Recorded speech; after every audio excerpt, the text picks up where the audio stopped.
गोरखपुर की ये घटना एक बूढ़े पिता और उनकी दिवंगत पत्नी की पीड़ा का वास्तविक सबूत है, जो संवेदनहीन बेटों के कारण समाज की आत्मा तक को झकझोर देती है।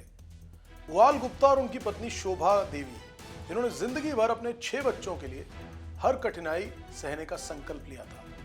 दोनों ने बच्चों की परवरिश की, शिक्षा, शादियां करवाने के बाद सब कुछ अपना समझकर परिवार को जोड़े रखा। लेकिन वक्त का पहिया करुणा के विपरीत चल पड़ा। 1 साल पहले उनके बड़े बेटे ने उन्हें घर से यह कहकर निकाल दिया कि ये परिवार पर बोझ बन गए हैं। इस अपमान का घाव पति पत्नी के दिल में बैठ गया। वे घर छोड़कर निकल गए और हताशा में आत्महत्या करने राजघाट पहुंचे। वहां एक अजनबी ने समझाया कि मथुरा या अयोध्या चले जाइए, वहां वृद्ध लोगों को सहारा मिल सकता है। आश्रय पाने की आशा में दोनों दर दर भटके, पर दोनों जगह मदद नहीं मिली। आखिरकार जौनपुर के एक वृद्धाश्रम में सहारा मिला, जहां दोनों को सम्मान पूर्वक आश्रय मिला। वृद्धाश्रम में बीते महीनों के बाद शोभा देवी की तबीयत बिगड़ने लगी। लकवे और किडनी फेल होने जैसी बीमारियों के बीच 19 नवंबर को अस्पताल में उनका निधन हो गया। वृद्धाश्रम के हेड ने बेटे को फोन करके मां के अंतिम संस्कार के लिए बुलाया। मां की आखिरी इच्छा थी कि उनका अंतिम संस्कार गोरखपुर में हो, लेकिन छोटे बेटे ने यह कह के कि बड़े भाई कह रहे हैं कि मां के शव को 4 दिन के लिए फ्रीजर में रख दो, बेटे की शादी हो जाएगी और उनका अंतिम संस्कार करवा देंगे। यह सुनकर बुहाल टूट गए, लेकिन बेटियों के अनुरोध पर वे शव लेकर गोरखपुर आए। वहां बड़े बेटे ने फिर ठुकराते हुए साफ कहा, घर में शादी है, शादी के घर में शव लाना अपशकुन होगा। मजबूर पिता गांव के घाट पर शव लेकर पहुंचे, जहां रिश्तेदारों और गांव वालों के दबाव में अपनी पत्नी का शव वहीं दफन कर दिया।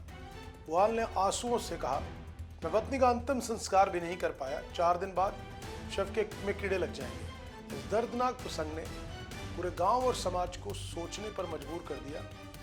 वही पंडित ने भी यह कह दिया कि एक बार दफनाने के बाद शव को बाहर निकालकर फिर अंतिम संस्कार करना संभव नहीं। यह घटना सिर्फ एक परिवार की नहीं है, पूरे समाज और रिश्तों की संवेदना से जुड़ी है।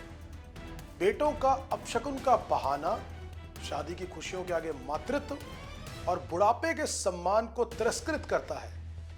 बेशक गांव के लोगों ने मानवता दिखाकर कम से कम माटी में दफनाने की रस्म निभाई, लेकिन बुआल गुप्ता की पीड़ा किसी से छुपी नहीं रही। न जाने कितने ही ऐसे माँ बाप हैं, बुजुर्ग हैं जो इस पीड़ा से गुजरते हैं और साल दर साल गुजरते हैं। इस कहानी में केवल रिश्तों की संवेदना नहीं, सामाजिक जिम्मेदारियों और परिवार के बिखराव की गूंज भी महसूस होती है। बुढ़ापे में सहारा ढूंढना, अपनों से अपमानित होकर दर दर भटकना, वृद्धाश्रम और समाज की बेबसी, ये सब मिलकर आज के समय की सबसे मार्मिक कहानी साबित होती है। बुआल और शोभा की कहानी कहती है कि संवेदनहीनता और रिश्तों की दरारें कितनी दर्दनाक होती हैं। अगर किसी को रिश्तों की अहमियत समझनी हो तो गोरखपुर के घाट की मिट्टी में दबे उन आंसुओं को देख लेना, क्योंकि वहां एक मां का शव बेटों की संवेदनहीनता और समाज की बेबसी का मौन साक्षी बन गया। यह घटना पूरे समाज के लिए विचारणीय और चेतावनी है कि अपनों की कद्र करना ही असली सुख है, वरना जिंदगी भर पछतावा ही रह जाता है।